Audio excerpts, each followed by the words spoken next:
Arizona is pro sports retirement. You had no chance with Kelly Kapowski. We don't make mistakes, just happy little accidents. You only live once. Run wild on you. Who would have seen this coming? Oh yeah, it was Rank on tackling dummies. What's cracking, everybody? We are the Tackling Dummies, just two idiots talking about football here. James Coe, Adam Rank. Rank, what's cracking, man? How you doing? Oh my gosh, when are we jumping into it? How long do I have to make small talk before I can start jumping in to a lot of the things that I want to talk about? Because it really, even like, and I got to be honest with you, if you see me, not necessarily like, if you're a friend of mine, it's one thing, but if you're like, I don't know, like one of my neighbors or whatever, I do this thing where like they'll walk up to me and they'll say something and I'll be like, I'm not on the clock. Please don't ask me about this thing. Like I don't want to talk about it, except unless it's about Aaron Rodgers. Yeah, like a lot of times, like I'm trying to walk my daughter to school, and like somebody will be like, "Hey, what did you think?" I'm like, I'm worried about Ivy and Bean. Like that's my mode that I'm in right now. But over the past week, my mood has changed. Look at you right now. You're so fired up, man. It's great. It's sad and disgusting. It should be, yeah. So much pleasure out of the demise of one of the great franchises in the NFL. First of all, let me say one thing about this, and I want to address this. And if you guys saw this on Twitter, I apologize, but I want to repeat it. I know that the Packers and their fans believe they're like this great organization, like we're a model franchise, bro. You're the Dallas Mavericks. You had a generational talent for a long ass time. And you got one title out of it. And that's it. And that is the Dirk Nowitzki of the NFL, Aaron Rodgers. The Lakers are a model franchise who've won multiple titles. And I know Packer fans will be like, we've won the most. You won most of yours before any of you were alive. Most Packer fans watching this broadcast right now, you've witnessed two Super Bowls in your entire life. So number one, stop saying that you're title town because you're not. Number two, and this is for anybody, and the Packer fans always love to do this, like, you don't know what it's like to root for a winning organization. First of all, I'm a Lakers fan, so I know. And it's tough because I'm in a weird situation. Grew up in Southern California where we didn't have football. You had to glom onto your parents' favorite team or the Patriots or whomever it was. But I will tell you this, and I will stand up for Chicago people right here. It's so laughable that people from Wisconsin would ever try to lecture somebody from Chicago what it's like to root for a winning organization. Michael Jordan won 6 NBA titles, okay? The Blackhawks won 3 Stanley Cups in 5 years. Both the White Sox and the Cubs have won World Series in the 2000s. Right. I don't even know if Milwaukee's ever won a World Series. I don't know. Somebody tell me. Flat Bill Patty probably knows. Do they have an NBA team? Oh, they do. They got the Bucks. Yeah, you're gonna wait. You're gonna have an NBA team. You're gonna waste the Greek freak. By the way, let him go to a real team at some point. Don't let him Aaron Rodgers it and have to suffer through this franchise that thinks that there's something that they're not. And look at Adam Rank just coming through with a blowtorch onto Milwaukee and the Green Bay area. Like what? These poor Milwaukee fans. Like if you like internationally, this is the God's honest truth. Internationally, if you're from Madison, Wisconsin, and you're traveling abroad, and people ask you where you're from, you know what they like 90% of the time will say? Chicago. What are they gonna say? Chicago. No, come on, they're not. They all say Chicago. 100%. Stop it. 100%. 100%. Nope. Because first of all, people internationally don't care about the Green Bay Packers. They just don't. They don't care about the Milwaukee Bucks. They might have heard of Giannis or whatever. That's fine. But they'll just be like, I'm from Chicago. And it's the God's honest truth. Everybody knows this. Ask anybody who's from Madison. They will tell you. If you're traveling, if you're in Istanbul and you're in some tavern and somebody's like, hey, where are you from in the United States? They'd be like, well, it's Chicago, probably the closest city you would have heard of. That's what they'll say. So step off, Green. And by the way, I cannot be happier that your stupid little gravy. Let's see how great this organization is. When Aaron Rodgers isn't playing, I you want don't to have see Brett Favre or Aaron Rodgers. I want to Let's see how you do. great you Okay. are. Show us this model organization. Thankfully, the Bears are here to pick up the mantle for you, but we'll get to that in a second. What about this Aaron Rodgers thing? Yeah, okay, let's talk about it. This is an unofficial NFC North preview, and my guy Adam Rank over here just dropping hammers early. We're like 2 minutes into the show. Rank just dropping hammers on the entire state of Wisconsin right now. And let me you gotta address. love it. I'm going to interrupt one Go, more time. go. I apologize. Dynasty shocker. Vipers is here Golly. talking about Rank going in full heel mode. You don't know how over I am in Chicago. I might get booed in front of the 2,400 people in the Kohl's Center or whatever their dumb building is. But I am so over, like CM Punk in the 2014 Money in the Bank in Chicago. So we're all good. Wow. Okay. By the way, just want to say what's up to our dude Dick Campa, who's tuning in right now. Joe Morley is in here as well. Dynasty Vipers and of course the Warzone Sports Network. But we got a great show in front of us here today. We are going to be getting into Green Bay momentarily here, but Adam Rank will give us his Chicago expectations. By the Now way, they've I'm sorry, I'm drafted interrupting. Justin I'm interrupting Fields. again because permafrost is like Chicago is now synonymous for gangland shootings. Like, do you not remember? Have you never heard of Al Capone? The St. Valentine's Day Massacre? Yeah, it's part of our history. Like, what are you talking about? That's Chicago. It's the Chicago way. You can't think of Right. Sean Connery. I know a lot of people will think of his great movies like The Rock or James Bond, I guess. I guess. But he was also in The Untouchables. Highlander. That's the Highlander. Chicago way. Yes, the Chicago way. Right. Right. You bring a knife, we bring a gun. So back off, everybody. I don't want all Okay, the fragile Milwaukeeites. What are you known for? Yeah. Richie Cunningham? I'm sorry, that's a reference nobody's going to get. But I'm not following. it was you. a show But anyways, from whatever. we will also talk about Detroit. They're bad. They're probably going to be really bad. But could they be the first team ever to go 0-16 two times? Are they that bad? We will debate. We will discuss. I've got some takes on Detroit too. Oh, yeah. Shocker.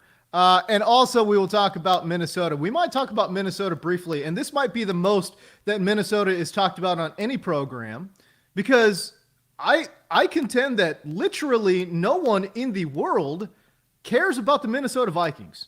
They are the most vanilla, boring-ass team in the NFL right now, and no one cares about Minnesota, but Right. we will get to that in just a few moments. But we'll start the show and we'll kick it off by talking about Rank's favorite subject, the downfall, the mess in Green Bay. Adam Rank, the reports are, everyone knows this at this point, Rodgers doesn't want to come back to Green Bay. He's done.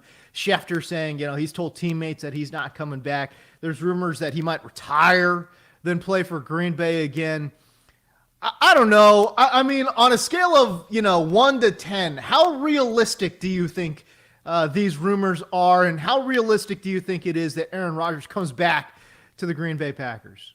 When I was in college, I was taking a sociology class that I did not study for, and I'm sitting there waiting for the final exam, knowing that I was probably going to fail, and sitting there, and it's 5 minutes past 1 o'clock, and the professor has not arrived, and you start to sit there, and you're like, oh, this is interesting, and you want to believe it for a second, like, oh, maybe this will. Well, okay. 10 minutes after the hour, you're like, this is now a real possibility. Like, I don't want to get too excited, but this feels like I could possibly skate free. And this is what this Aaron Rodgers situation reminds me of. I think we're right around 108 right now. We're about halfway there. Like, I don't want to get too excited and start thinking about it, but it is like there's at some point you have to feel like this is going to end poorly for Green Bay. And I think that, first of all, by the way, I don't know if you noticed today on Twitter, Baker Mayfield was trending. I love Cleveland, and I love that the Cleveland fans have stood up and been like, we would rather have Baker Mayfield than Aaron Rodgers at this point of their careers, which I agree with. Baker embraced Cleveland when it was a dog-ass town. and he's brought a lot of juice there. I agree with you. Hold on to Baker Mayfield. I don't want to see Baker Mayfield in the NFC North. So I love that they're rebuking him. Secondly, this is going to be a situation where... What a take! What a take that somebody would sit here and honestly try to say they would rather have Baker Mayfield than the reigning MVP of the league. What are you talking about, Adam Rank? What? Have you not seen Twitter? That's exactly what they're saying. People are standing up for Baker Mayfield. Forget about what Twitter is saying, because Twitter is a weird place. Yeah. Adam Rank, that's what you are saying, that you would rather have Baker Mayfield. That's absurd. When is Aaron Rodgers, if he goes to Cleveland, when is he turning on that franchise? Like, how long do you expect him to play? Forever? 2 years. No, Whatever. 2 years. I don't want That's all you got. Keep Baker for 2 the years. entirety of his 2 career. years with that. 2 years with Jarvis Landry, Odell Beckham Jr., and that defense. Forget about it. They're gonna be in the Super Bowl again. Well, maybe not. It'll be them and KC in the Super Bowl for the next 2 years, man. Like, stop it. What are you talking about? No, they don't need Aaron Rodgers. Here's the thing. Denver seems like the best possible spot for him. This is where, and you know, the good part about this, Aaron Rodgers going to Denver would be ideal. It would be like because like during the first couple of years of Peyton Manning, he was a really good quarterback still. Like the weekend at Bernie's Peyton that won Super Bowl 50, people kind of forget, like, oh yeah, like Peyton showed up and threw 55 touchdowns. Like I always forget, because it's so weird. It's a weird thing. And I had to ask Brandon Perna one time, I'm like, why do you guys love Peyton Manning so much? Like he was propped up back there by Von Miller. And then he reminded me, and I won fantasy titles with Manning in like 2013 because, like, oh yeah, that's right. The year he came back and threw like 55 touchdowns was pretty amazing. So he did have. Didn't he like come out the gates like game one with Denver and throw like touchdowns 6 or something like that? Seven something touchdowns, crazy. something crazy, yeah. So honestly, like, let's be realistic. And I guess, I don't know. I get where Cleveland would want to maybe, I don't know. It's so tough because Baker got you to the playoffs. You beat the Steelers. You're going to have Baker for 12 more years. But Denver's got nothing. You've got Drew Lock. Like, this isn't going to be a big thing. You're not going to give up. Like, if I'm Denver, I'm going to be like, I don't know how many first-round picks I can give you. Take them all. If you want to take a bunch of seconds, like, whatever. Because pissed off Aaron Rodgers is the best Aaron Rodgers. And this is something that I had this conversation last year with Patrick Claybon, Patrick Claybon, who I love. We should have him on the show. I love him. But he does not believe in stuff like momentum. He does not believe in these guys being human beings.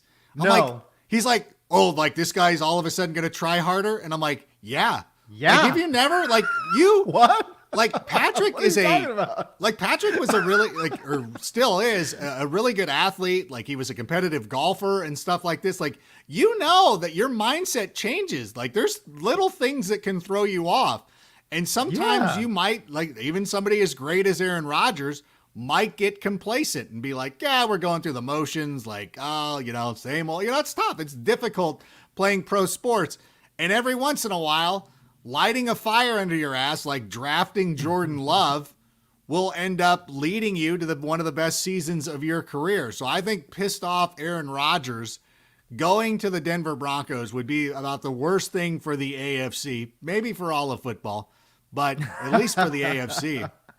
Well, I mean, you think about the weapons he would have there too, right? Like Cortland Sutton coming back from his injury, explosive player. Jerry Jeudy out of the slot. Come on now. His game is tailor-made for somebody like Aaron Rodgers. And then Noah Fant, an athletic tight end. Rodgers has never done well with an athletic tight end. Come on, bro. Like Javonte Williams too. Javonte Williams, Melvin Gordon in the backfield. Like that team right there, they got some athletes. They got some athletes on the offensive side of the ball. That would be really, really fun and really, really exciting to see. I'll say this about Green Bay, Rank. How you could botch this badly is for the second time, it is shocking to me. Like, for example, like these reports last year, right, where Mark Murphy, the president, comes out and says, and some report comes out that says Mark Murphy told Aaron Rodgers, quote, "Don't be the problem when he was talking about, them hiring a young coach in Matt LaFleur. Yeah. Like, who leaks that report? Right? That's Mark not Murphy. Rodgers' side. Like, that's the Packers side, right? Like, Yeah, that's not totally. why would Rodgers' side leak that story, right? No, I'm that's with a, you. That's a Packers story. And then you go and think about what they did in the offseason, right? Like, okay, so you go draft Jordan Love in the first round. Then you draft another position of luxury. You would draft A.J. Dillon in the second round, then get yourself a really good receiver in the first or second round. Okay, it's not just about Jordan Love. And then even in this year's draft, Aaron Rodgers is upset with you. And instead of extending that olive branch, saying, "Hey, look, it's good faith negotiations. We're gonna draft a wide receiver, a great wide receiver in the first round." No, we're gonna reach for an O lineman. In the second round, we're gonna bypass another wide receiver, and then in the third round, we're gonna get you this most vanilla ass pick in a unathletic slot receiver. Like, stop it. Green Bay, what are you doing? You know what I'm saying? Like, your star player, the guy who is holding up your franchise right now, is upset. Maybe try to meet, even if you're not meeting him halfway, can you meet him like a third of the way? You're literally taking 0 steps to appease Aaron Rodgers right now. And to me, it's mind-boggling, dude. It is absolutely mind-boggling, Adam Rank, what this organization is not doing to kind of repair this relationship. They're basically saying, hey, Rodgers, you're an employee of this team. Show up or don't get paid. That's literally what they are saying to Aaron Rodgers right now. Now, in the media, they're saying other things, but in real life, they're doing this other thing. And that's why I've been saying this is not good faith negotiations on the Packers' part. You can't just say one thing in the media and then show something completely different in real life. And that's why I'm literally shaking my head when I think about the Packers, Rank. I don't know what happened.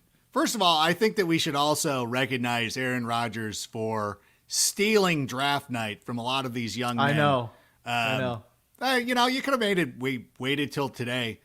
But, and I don't know if this will, drop us into the next conversation, but there was a seismic shift on that Thursday of draft night where the day started with, what was it, Tim Tebow? I think it was Tim Tebow being like, hey, I want to return to the NFL.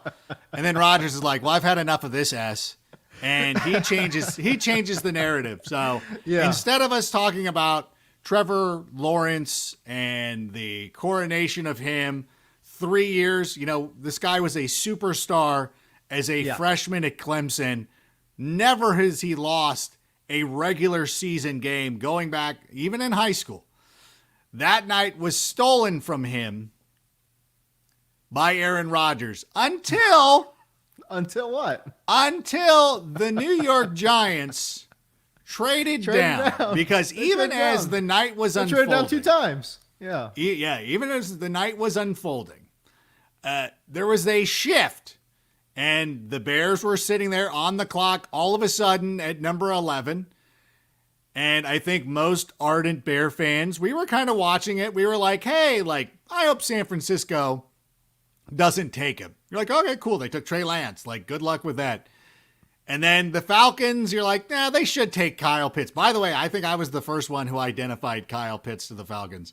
I want to see published mock drafts. I was the first one that ever put, I swear to you, I don't believe that I'm wrong on this, but I think I was the first one that put Kyle Pitts to Atlanta. Then everybody else started doing it. I'm like, oh, I wonder where you got that, fools. And then obviously the Bengals weren't going to draft a quarterback. The Dolphins weren't going to draft a quarterback. The Panthers, you're like, they did trade for Sam Darnold. Give him a shot. Okay, that's cool. The Broncos. Yeah, we talked about that on this show, actually. And then, we put out the reasons why they should go with Sam Darnold. That's fine. And then the Broncos, inexplicably, are like, we're going to go at the corner, which is a great corner. And you're like, all right, that's one way to go. And the Eagles are. Let me wait. Hold up. Let me jump in, and I know where you're going with this. But when you mentioned the Denver Broncos, I too when I first saw the pick, I'm like, Denver, what are y'all doing? Horrible situation to pass on a quarterback there. And I like Patrick Surtain. Everyone likes Patrick Surtain the second. And everyone thinks he's going to be a great pro. He could be an all-pro. But you don't take Patrick Surtain over Justin Fields. You just don't do that. That's crazy. Now, That's like taking like the Jets. Like people don't remember, the Jets took Jamal Adams over Patrick Mahomes. I know that we get S for it all the time because we took Mitch, but the 49ers took Solomon Thomas. The Jets took Jamal Adams. Even the Panthers with Christian McCaffrey. Would you rather have Patrick Mahomes right now or Christian McCaffrey? Right, exactly. No, but going back to the Denver pick though, what I then started to realize, and I'm starting to put all the pieces together, crazy conspiracy theory here, but how about if Denver feels like they are really close to pulling off this deal with Rodgers in Green Bay, and Patrick Surtain was essentially a pick for Green Bay. Mm-hmm. Now, Bill Barnwell wrote a great piece too, talking about potential trade scenarios. And in that piece, his favorite landing spot, and I agree with this, and I agree with you, what you had said, Denver probably makes the most sense. They had done that with Peyton Manning. They could do it again with Aaron Rodgers. They package up Patrick Surtain and 2 other first-round draft picks and get back Aaron Rodgers. And I think they would also ship off Tim Patrick as well. But man, that right there, when I started, you start putting those pieces in place, Adam Rankin, I don't know, that pick all of a sudden, if they can pull off that deal, it makes a lot of sense. It makes a lot of sense if that's what Denver's thinking by making that pick. Yeah, that makes sense too. I think that whatever the situation is, even if you move Surtain or not, if you think that you have an opportunity to get Aaron Rodgers, that's worth it to me. I don't think the Bears aren't in the mix for Aaron Rodgers. So that makes a lot of sense. Okay, yeah. So if that's what Denver's thinking, and if Aaron actually, like if it turns out, if Rodgers goes to Denver and the Broncos didn't take Justin Fields because of that, then Aaron Rodgers has doubly screwed the Packers by not only leaving, but also ensuring that Justin Fields, I hope that really happens because that would be something, and it kind of goes back to the seismic shift that I was talking about, because all of a sudden the Packers are now, and I know that you put out this there's a Washington FD thing. If you wanted to look at that, I'm looking at your notes. I don't want to steal your thunder on that. No, go ahead. I don't care. No. Where Washington could send a couple of firsts, a couple of seconds, Fitzmagic. You send him over there. I don't think Washington, though. I don't think that they want to do it inside the NFC. Who knows? Stranger things have happened. I know he's not going to Minnesota or Chicago or Detroit, but maybe Washington. But I think this Denver situation works out. And what we were starting to witness, and as the Bears were sitting on the clock, Justin Fields fell. And I think that the anxiety with a lot of Bears fans at this moment is like, it's going to be Mac Jones, isn't it? Like, we're going to look like the biggest. And 15 years from now, if we're rewriting history and people are like, oh, I can't believe that the Bears passed on Mac Jones for Justin Fields, I will point out, like, in the moment, there is not a single person in the world outside of Draft Dr. Phil and Berlissimo who would have taken Mac Jones over Justin Fields in this instance. They're the only 2 guys that I know who actually rated Mac Jones at high, but both guys are very optimistic about Justin Fields. So everybody was on board with no matter what happens with Justin Fields. I will be the person forever who will remind everybody we were the happiest we had ever been since clinching the NFC by beating the Saints to go to the Super Bowl. Like, we've never been happier since that time. Like, everybody's in on Justin Fields. No matter what happens, we believe in him. And that was kind of the shift. And so when we were dying about it, and of all people, you talk about my friend Jason Lockenfora leaking picks or whatever. The guy who actually leaked the pick to me on Twitter was Roger Roper, the dude, the movie guy He had it. He was adamant. Like, yeah, I don't know. And I believed, I don't know if he was guessing or wish casting, but he had put it out there and I'm like, I believe him. I think and so it happened. Obviously, he makes the Justin Fields pick. I'm screaming. I'm elated. Everybody's going crazy. I ended up going on the Tape Never Lies network. I made a couple of remarks that probably were a little off. I'd like, not necessarily, probably something I couldn't have said on NFL Network, but I had an emotional response. And so that was, to me, is this changing dynamic of the NFC North. That was the super kick to, we were super kicking him the following evening. Are you saying that this was a literal manifestation of HBK super kicking Ric Flair? Super kicking. Like, no, this is Marty Jannetty. Oh, Marty Jannetty. It's the super kick to Jannetty. See, no, because I'm telling you. No. I thought it was Ric Flair because Green Bay is this, old, different. I don't love deferential. Oh, okay, I see. I was in the middle of a picture that I'm trying to paint. Is that drafting Justin Fields was the super kick, trading up for Tevin Jenkins was throwing the Packers through the barbershop window. Like we had already people think this is the thing. A lot of people think that Shawn Michaels super kicks Jannetty through the barbershop window.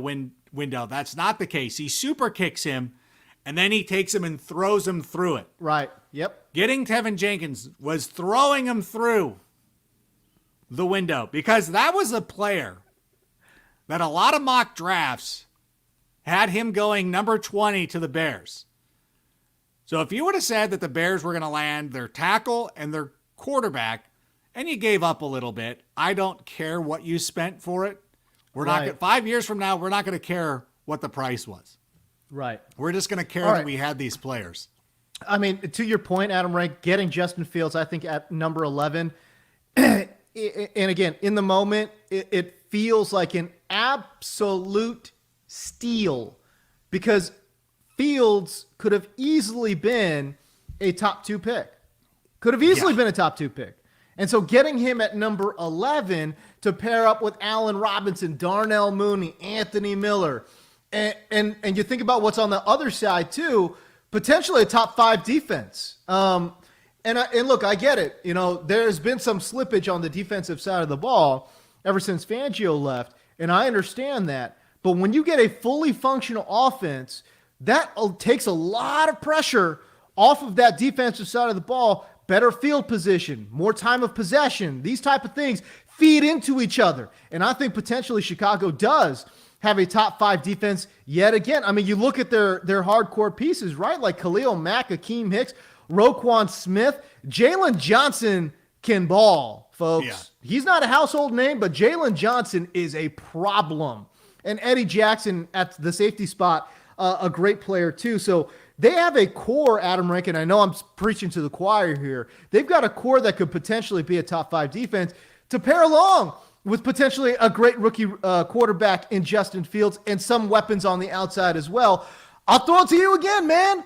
What's the expectations for Chicago? Are we talking about a potential Super Bowl run? Well, let's be realistic here. And I want to, first of all, if you're like the Ohio State quarterbacks, am I right? Bears quarterbacks, am I right? Am I right? The Packers were a dog-ass organization before Brett Favre ever got there. And were people being like, Southern Miss quarterbacks, am I right? Imagine this. And this speaks, I want to talk about the draft complex, the industrial draft complex. Yeah. Imagine the insanity in 1998. If you were choosing between Ryan Leaf and Peyton Manning and your evaluation came down to, well, the Colts have never had a great quarterback since, Burt Jones? Tennessee has not had a good NFL quarterback ever, but Washington State had Mark Rippon, former Super Bowl MVP. They had Drew Bledsoe. We got to take Ryan Leaf. Like, he's got to be better. Right? That's insane. It's the dumbest thing ever. And by the way, Ohio State quarterback who crushed it in the NFL. I don't know. How about Joe Burrow? How good is he doing? I don't know. Was Joe Burrow good last year? Ohio State quarterback. So shut up. By the way, Justin Fields went to Georgia out of the gate.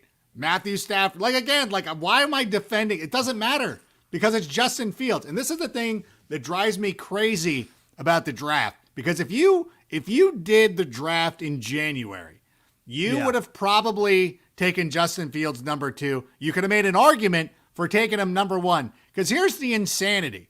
Like the Jets, God bless you. I'm glad you exist as a franchise so you can take players like Zach Wilson. Yeah, he made a lot of incredible throws against San Jose State and the Aztecs and my running Rebels. And I know that BYU's not a part of the Mountain West anymore, but they still play those teams. And then here comes Trey Lance. Oh, he's athletic. He's good. I know he didn't play a lot of football, but he's athletic and he hits all the intangibles. You're like, yeah, that's what you tried to tell me about Mitch Trubisky in 2017. Justin Fields has been out there playing against the most elite competition, going back to high school and dominating them. You only have to go back to January when he threw 6 touchdowns against Clemson and outplayed Trevor Lawrence. So if you watched one game of college football, you would have been like, why is Justin Fields not considered the best quarterback in this draft? And he did it after a cheap shot. So I apologize if I'm obnoxious about this. My dad, my uncles, they remember Bobby Douglas. I do not. I barely remember Jim McMahon, okay? Let me have this moment. And let me just root for the guy who I've seen. I've seen the tangible evidence of him dominating. What is the draft process all about? I don't understand it, but I don't care. And he's going to go to the Bears. And you know what? We'll play this song and dance. We'll dance. Okay, Andy Dalton's the starter. Okay, by the way, the Bears actually gave him a heads up too. I know they owed it to him for the great history that he's delivered to Chicago so far. They're like, hey, bro, like if Justin Fields is there, we're totally taking him. And Andy Dalton's a professional. He's like, okay, do what you got to do. Andy Dalton's going to go out there and try to win that job. And I appreciate it. Push him. And if Andy Dalton outplays Justin Fields, I'm here for it. But at some point, Justin Fields is going to get out on that field and he is going to dominate. That is my expectation. Lock it up. Week 4, Justin Fields will be there. Okay, so I'll ask you. Obviously, you're hyped right now. You're super hyped, and you're caught up in the moment. Is this one of the best teams in the NFC? Point blank. Period. Let me ask you, yes or no. You know, I think that they're not. Well, I mean, the Bears beat Tampa Bay last season, and obviously that was a game where Tom Brady, it was early in the year, and by the way, I had correctly predicted that that's when Nick Foles was going to start, that the Bears were going to beat them because, you know, Tom Brady was still feeling himself. But I think realistically, the Bears are not on the level with Tampa Bay. I would say that they're not on the level with the Rams. I think those are the 2 best teams in the NFC right now. But I start looking at the team that beat the Bears in the playoffs, New Orleans. I would take the Bears right now. With our quarterback situation against their quarterback situation, I'll take the Bears right now. I don't think San Francisco's that much better either. I'm not conceding San Francisco's better than the Bears. And the Packers without Rodgers, forget about it. And I think that we got to give some deference and respect to the Washington FT. But I think that the Bears are a classic mid-card team. If this was 80s WWF, you know, they would be battling for the Intercontinental title at this moment. That doesn't mean it can't change. I mean, if Justin Fields comes out and has, you know, and I hate this because everything that's going on with this player legally, but like Deshaun Watson hit the ground running in the NFL and was amazing. And we've seen it with Justin Fields as well. Like, I don't think it's unreasonable to say that maybe Justin Fields comes in and does play well. Like, if you look at the Chargers last year, how many fourth quarter leads they blew. Like they should have beaten the Bucs.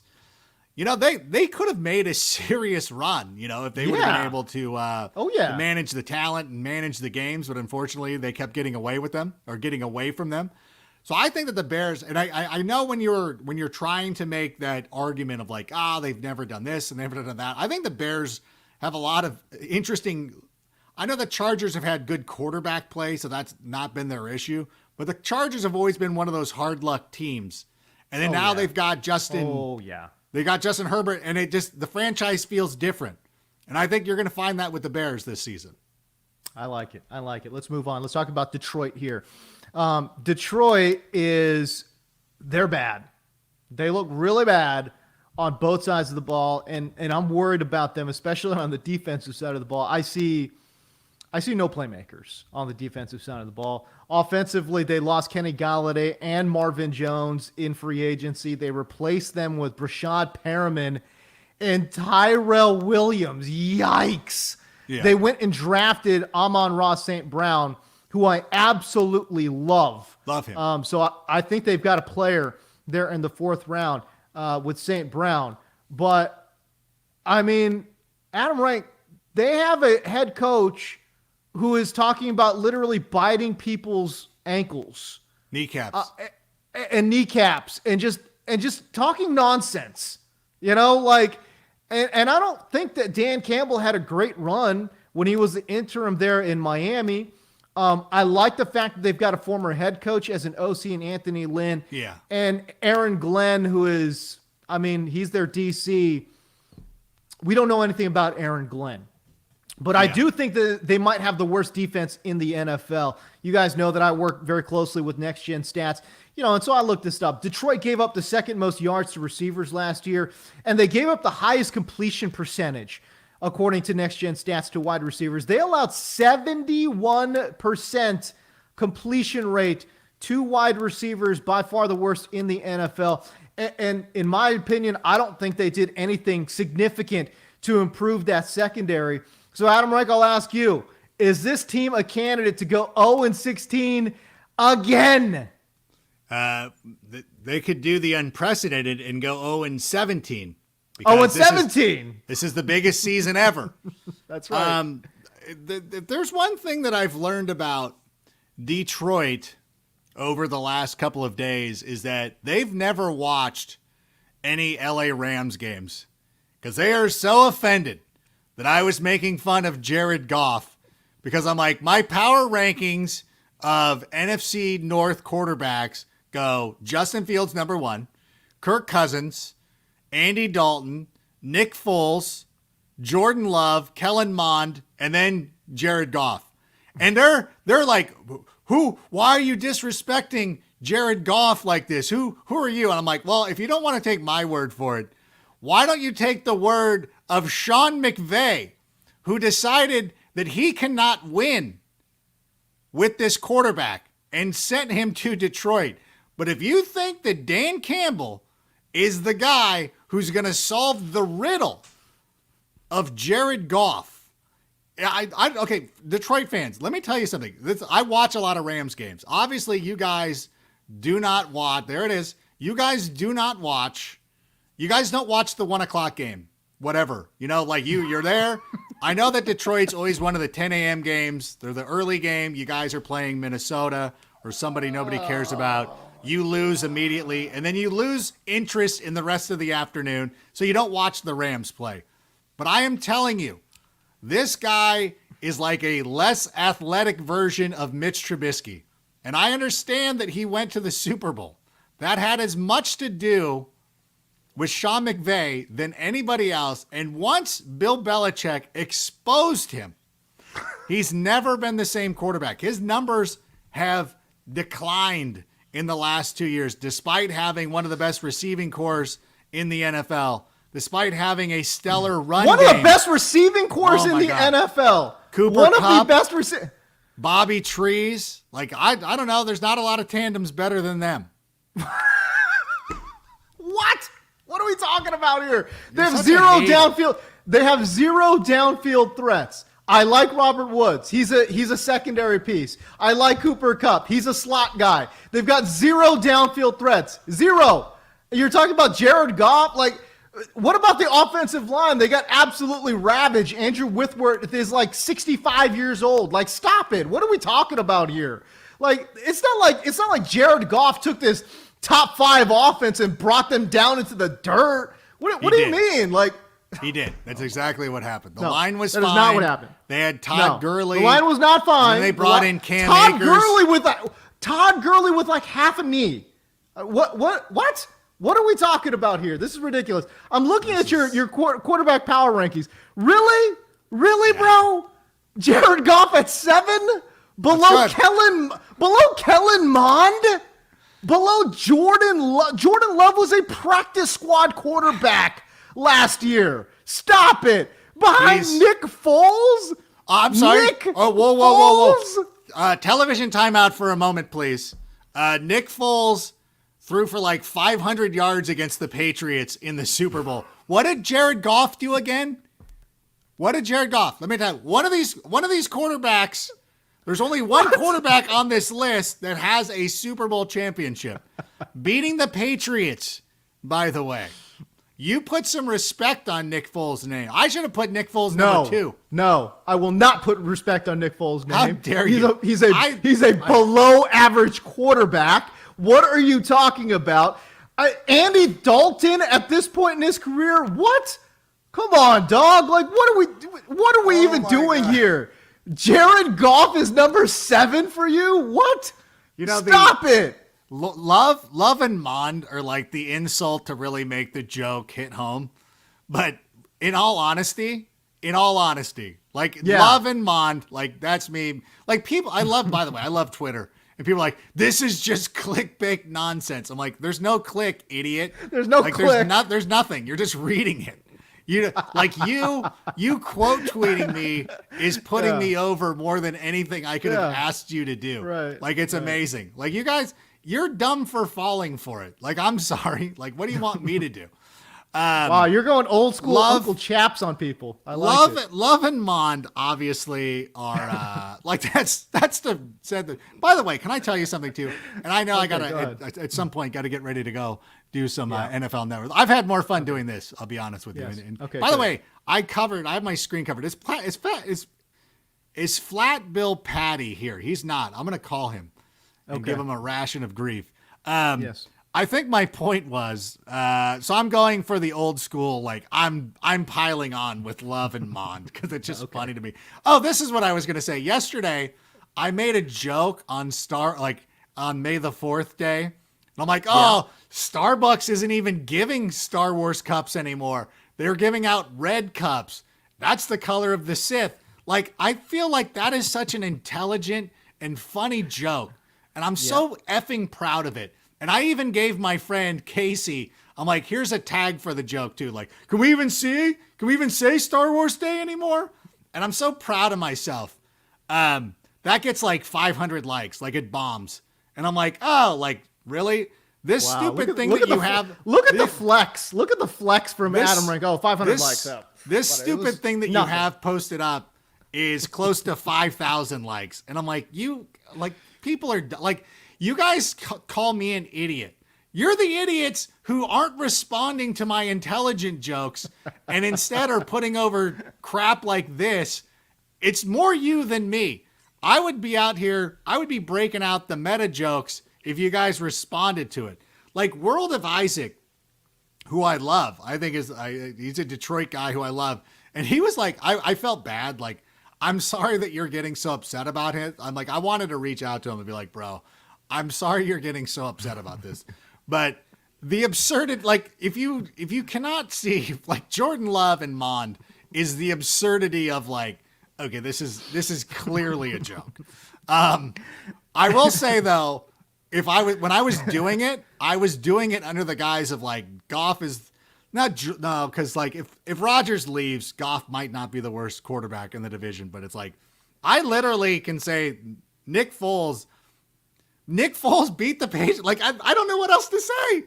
Like, Nick Foles destroyed it. Like, you were so, like, Jared Goff looked like, imagine, like you do, we've both done Madden broadcasting. Imagine some guy who who's only played the computer and has a dynasty in Madden and has been playing the computer and thinks that he's a good quarterback. Like, imagine if he sat down next to young Kiv and was like, I'm going to beat this guy. Like, young Kiv would destroy that person. That's what Jared Goff is like. He's like a little fawn that he was out there playing quarterback. And Sean McVay could only do so much to shield him from the big bad world of being an NFL quarterback. I Now love he's that been you take exposed. this. I love that you take this small sample size and just whatever sample size works for you. That's the argument that you're. Nick Foles has a very small sample size where he outperforms Tom Brady in the Super Bowl. That's the sample size that you're going to use to say that Nick Foles is a good quarterback. No, but he's better. I'm just saying he's better than Goff. That's not that. I'm not saying he's a good quarterback. He's fourth on this list. I'm just saying he's better than Goff. That's my whole point. That is mad disrespect. Sorry. That is mad disrespect. That's like if Michael Spinks to was the like great Cal Bear, Jared Goff. How dare you? If Michael Spinks was in the same room with Mike Tyson and was like, I'm a better boxer than him, and you'd be like, well, like, it's such a small sample size. Mike Tyson only fought you for less than one round when he knocked your ass out. You can't really decide that with this decisive knockout punch. Like, Goff, no. Just stop trying to make Goff a thing. You should have drafted, by the way, you should have drafted Justin Fields. And by the way, I hope Khalil Mack comes out and drives Penei Sewell so far up Jared Goff's ass.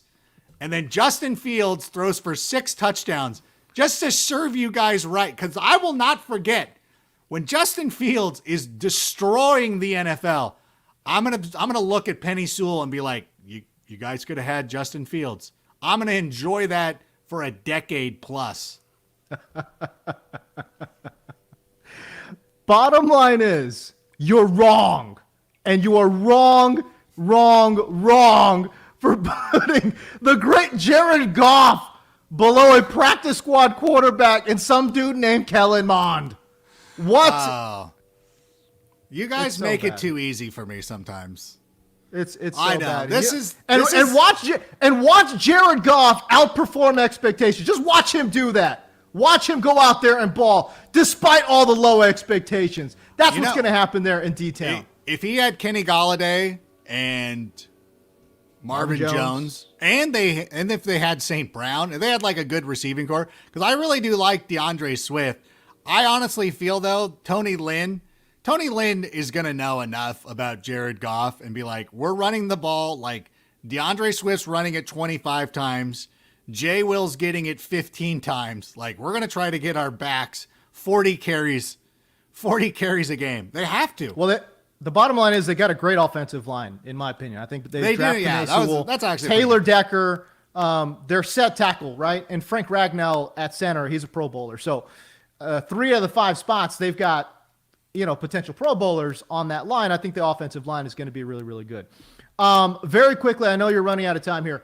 We'll wrap up with the Vikings here because we're talking about the NFC North here. But serious question though, like, does anyone actually care about the Minnesota Vikings? They made no splashy free agent signings. They made no picks of note. Like this Mond character, like who is this Mond character? I kind of like him. He sounds like an extra in a Star Wars movie. Like, who is this person? Are you going to use this opportunity to now drag Star Wars? Well, I mean, it is one of the most overrated franchises in movie history. But I don't understand. We don't have to get into that. They made a ton of money. They're properly rated. People love it. No, they're not properly rated. People love it, and it makes a lot of money. People love this franchise more than they've actually done. Like, the franchise itself is mediocre as hell. Like, they've got 4 bad movies. What are the bad movies? Really bad movies. What are the bad movies? Episode 9. You're telling me that's one of the worst movies I've ever seen in my entire life. Episodes 1, 2, and 3. No. First of all, absolute dumpster fire. 3 is great. 3 is actually a great movie. No, 3's horrible.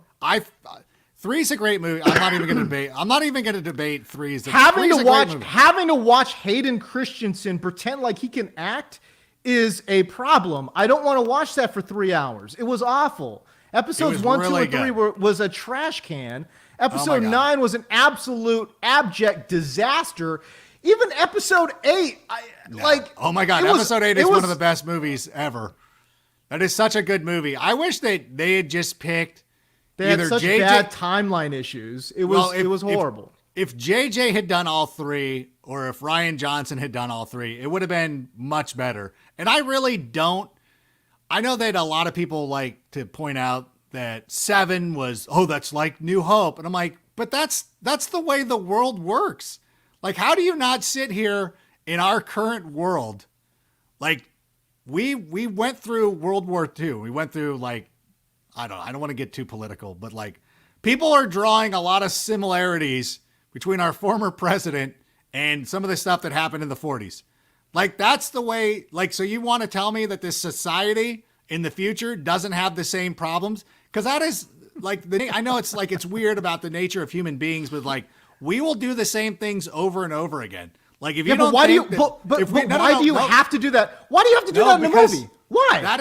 Because that is what would happen. That, like, there would be whoever's in charge of the First Order would be like so full of themselves. They would be like, oh, well, I know the Death Star has failed twice, but this time we're going to put it in a planet, which to me, I thought was like, that's pretty cool. Like, that's exactly what some idiot, like, so that's the way they would think. They would be like, no, we're just going to continue to do the same thing, but we're going to tweak it a little bit. That's how we get airplanes and stuff like that. Like, that's how you do trial and error. Listen, and that's fine. And that's fine, but you can somehow magically blow it up from the inside again? Like, what? This makes no sense. What are you talking about? The storyline made absolute no sense. What? But you could blow up a nuclear reactor. I didn't even inside here. Listen, I didn't There's even no way to that there's movie. no way to safeguard against it. I didn't even say that movie was bad, but it's average. It's average. It's actually really good. So you've got 4 bad movies. You've got a couple average movies. Like, this franchise is overrated as hell. You don't like a couple of the movies. That doesn't mean that other people don't enjoy them. And by the way, the pod race in episode 1, pretty good. Pretty good. The only one that I really write You're off. keeping up for the pod race in episode 1. The only thing that I really like, I don't watch 2 a lot anymore. Like 2. You're caping for the pod race. The pod race is awesome. The pod race It's great. Awful. What are you The pod race is amazing. Like, what are you talking about? You just don't like movies. Like, whatever. It's fine. Like, there's certain things. Like, I don't like The Wire. I loved the lightsaber fight scenes in episode 1. Loved it. And Darth Maul's in that. Like, goodness. Like, stop it. And that was fine. By the way, but it's a bad movie. By the way, though. Yeah. Then you also, first of all, the Clone Wars was incredible. Like, that was an incredible series. Star Wars Rebels was really good. The Mandalorian is good. Mandalorian's good. Mandalorian's good. You're also, but you're not like watching everything. You're just watching the movies. You're the person who shows up at a Super Bowl party. I just said it's the most overrated movie franchise of all time. That's what I'm just saying. I didn't watch the shows. I don't know. You're the person who shows up at the Super Bowl party having not watched a game, and you're like, this sucks. This team sucks. You watch Jared Goff, and you're like, this guy's awful. No, that's absolutely makes no sense. I just told you I've watched every single Star Wars movie. What? But you don't watch the TV shows. What does that have to do with the movie franchise? That's part of it. It's part of the entire franchise. You're taking one small part of something and being like, well, this part's garbage. The books are great. One the TV small shows part? are great.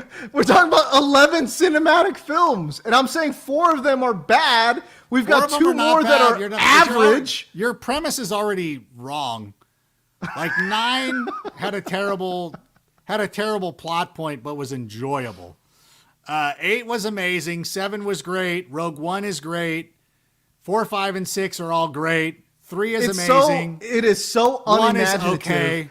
How many times? Sucks. I mean, how many times do we need to have something blowing up another planet? Like, it's so unimaginative. Like, I don't get it. We have 11 movies, and some planet blows up in 4 of them. It's not a planet. Like, it's not a planet. It's They stupid. blow up.